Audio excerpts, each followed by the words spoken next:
The existence of the Mitanni Empire is one of the greatest and most frustrating paradoxes in the study of the ancient Near East. We are confronted with an entity that, in the texts of its enemies, appears as a superpower, a force on par with the Egypt of the New Kingdom pharaohs, a worthy adversary to the mighty Hittite Empire. And yet, when archaeologists search for their material legacy, they find nothing. No time-defying pyramids, no great stone fortresses theirs at Hattusa. Even their capital, Washukanni, remains a ghost. And this is the first key. Even its name, fountainhead of wealth, is a psychological riddle. Egypt had gold from Nubia. The Hittites had silver and copper from Anatolia. Where did Mitanni's wealth come from when their heartland was mostly semi-arid plains? The answer is that their wealth did not come from production. It came from control. The psychology of Mitanni was not that of a farmer or a miner. It was the psychology of a broker, a gatekeeper. They sat directly astride the most critical trade routes of the ancient world. The routes that moved tin from the east, Afghanistan, and copper from the west, Cyprus, to create bronze. They were a middleman empire. This explains why their psychology was focused on efficiency and mobility, not legacy and permanence. They didn't need pyramids. They needed the fastest chariots.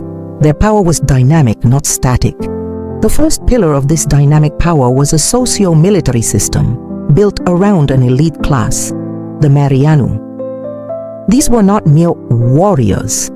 They were an aristocracy, a caste defined by an exclusive high-tech skill, the ability to command the two-wheeled war chariot, a weapon with the same devastating impact as the T-34 tank in World War II.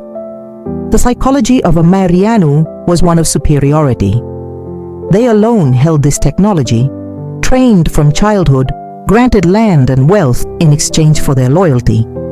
This created an extremely effective proto-feudal power structure. The Mitanni king didn't need a vast bureaucracy to control the peasantry. He only needed to control the Marianu, and the Marianu would control the rest. This pragmatic mindset is most clearly expressed in the Kikkuli Text. The discovery of a manual for horse training written by a Mitanni man in the archives of his enemy, the Hittites, is staggering evidence. Let us step into the mind of Kikkuli. He was not a shaman praying for divine horses. He was a scientist, an empiricist. His psychology was one of process. His text describes a 2-10-day training regimen, detailed to an obsessive degree. Feed oats, alfalfa, walk the horses, trot them, rest them. He had invented, or at least codified, interval training 3,500 years before it became a modern term. What does this tell us about the Mitanni mind? They believed in the system. They believed that superior results came from a repeatable, optimized process. While other empires might rely on brute force or divine favor, Mitanni believed in science. Their enemies, the Hittites, saw this and were so awed that they had to copy it, word for word. But such a techno-military system, based on a ruling class, likely Indo-Aryan, dominating a native populace, speaking Hurrian, contained an inherent psychological tension. How do you hold such a multi-ethnic empire together? How does the Marianu elite rule without being despised? The answer lies in the second psychological pillar, religious co-option. The Mitanni ruling class did not impose their own gods. Instead, they did something far smarter.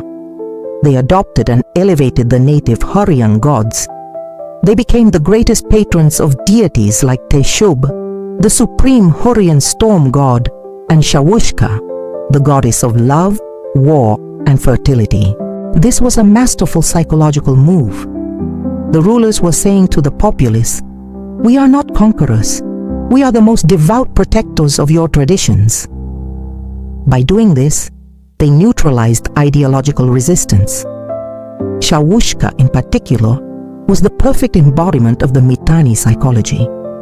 She was a complex goddess, both an Ishtar, love, and a warrior. She was seductive and destructive. This mirrored Mitanni's own dual-track policy. They could send princesses as emissaries of peace, but they could also send Marianu warriors to unleash war. Worshipping such a multifaceted deity allowed for a flexible, pragmatic national psyche, unbound by a rigid, singular ideology. It was this pragmatic, two-faced psychology that reached its apex in their third pillar, diplomacy. To understand this, we must analyze the psychology of one of their greatest figures, King Tushratta. Our evidence is the Amarna Letters, a trove of diplomatic correspondence found in Egypt. When we read Tushratta's letters to pharaohs Amenhotep III and Akhenaten, we do not see a subordinate, we see a master of psychological warfare. Let's analyze Tushratta's moves. First, he called the pharaoh brother. In the rigid hierarchy of the ancient world, where Egypt considered itself the center of the universe, this was a bold psychological declaration. It was not a friendly greeting. It was an assertion of sovereignty. You and I, we are equals. His second move, and his most famous, was his constant demand for gold. Send me much gold. Gold is as dust in my brother's land, and most famously, the gold my brother sent was not pure. When put in the furnace, it was not even enough. Many historians initially read this as evidence of a greedy, parasitic king. But this is a misreading. Tushratta did not need the gold to get rich. He was using gold as a psychological test. Imagine Tushratta's mindset. He knew Egypt needed him. He was the strategic buffer, the only wall preventing the terrifying Hittite Empire to the north from pouring into Syria. Tushratta was playing a high-stakes poker game. Every time he requested gold, he was asking, "Do you still need me? Is our alliance still valuable?" If the gold came quickly and in large quantities, it meant the pharaoh still feared the Hittites, and Tushratta's position was secure. If the gold came slowly or was impure, it was a danger signal. It was a sign that Egypt was reconsidering its options. The complaint about impure gold was a stroke of genius. It was not just a demand for more. It was a sophisticated accusation, a way to put the pharaoh on the defensive, forcing him to prove his commitment by sending more and better gold. Tushratta was manipulating the pharaoh like a puppet, using the fear of the Hittites as his lever. And Tushratta's final move, he married his daughter Tadukipa to the pharaoh. To us, this may seem a cruel act, but in Tushratta's mind, this was the ultimate strategic play. He was not selling his daughter. He was embedding his most valuable asset into the center of his rival's power. Tadukipa was not a victim. She was a diplomat, a strategic hostage, and perhaps even a spy. She brought with her a retinue, culture, and influence.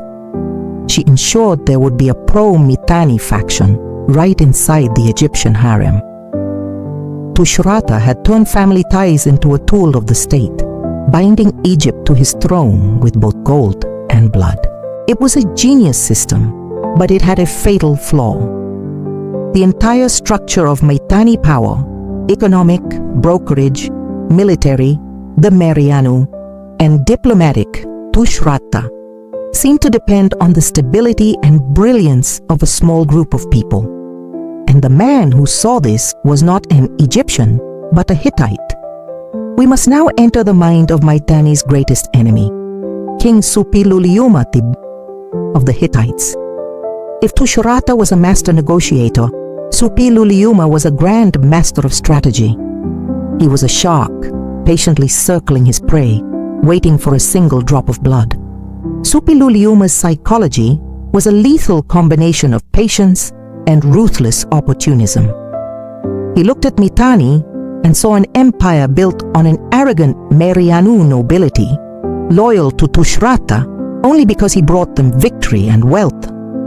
He realized, don't attack Mitanni, attack Tushratta. And Suppiluliuma waited.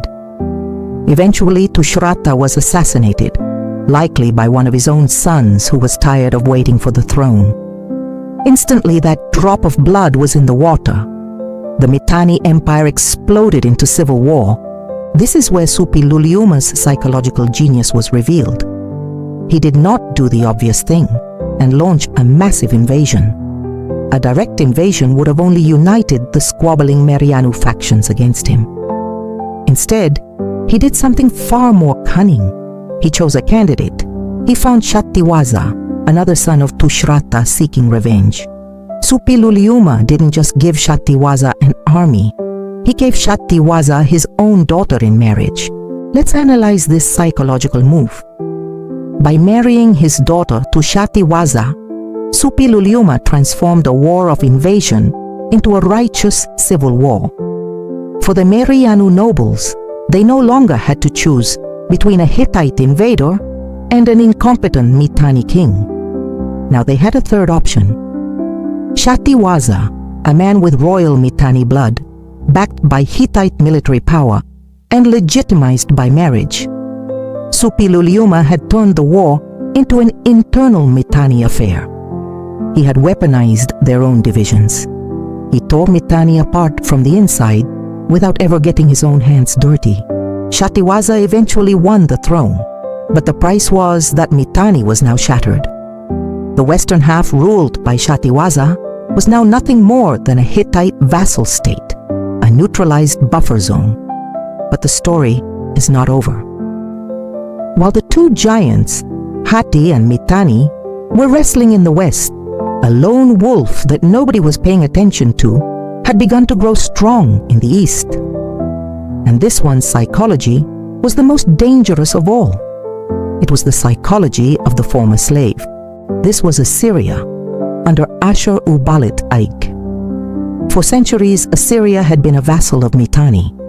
They had paid tribute, bowed before the Marianu lords. This had forged a specific national psyche, a simmering hatred, a strategic patience born of humiliation and a burning desire for revenge. Ashur-uballit watched.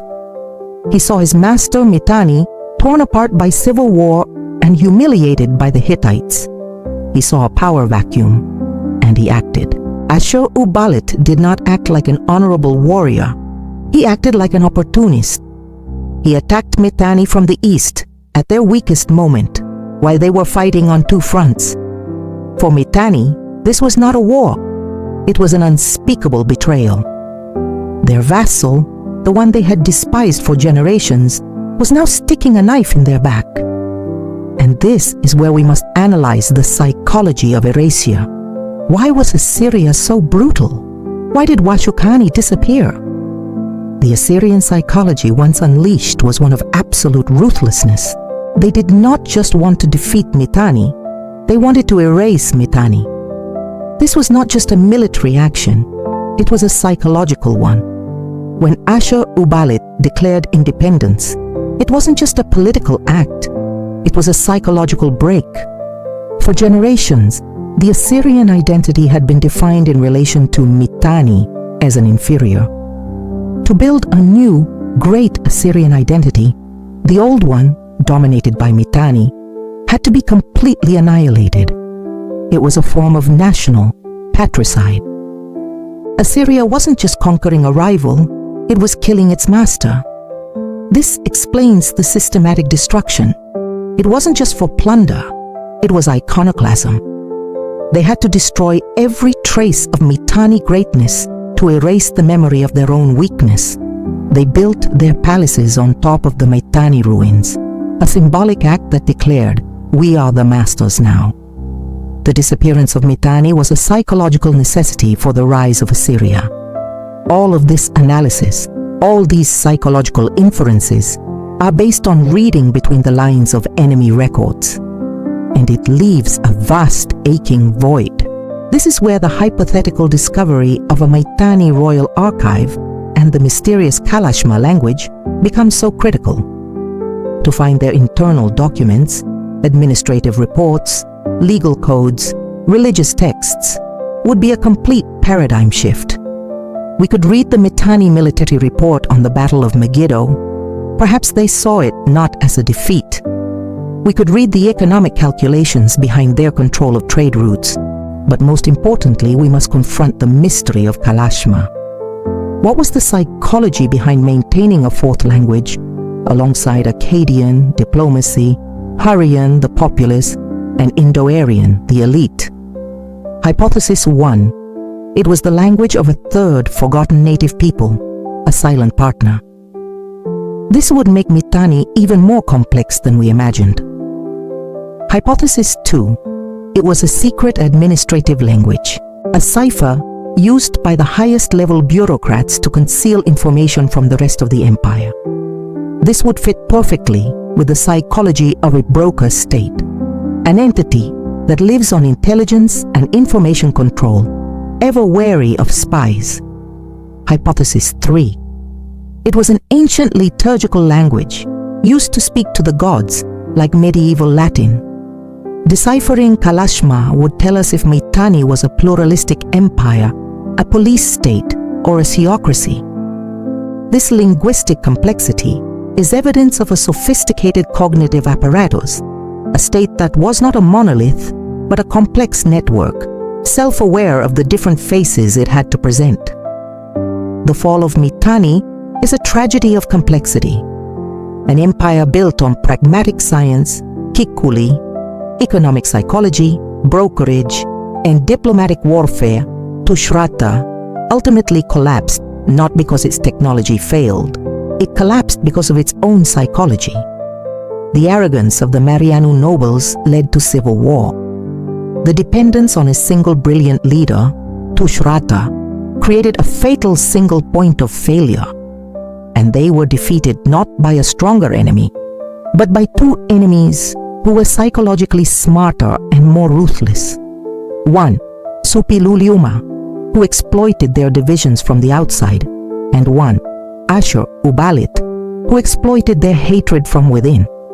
The newly discovered tablets are not just history, they are an indictment. They are the voices of the minds that played and lost this great game.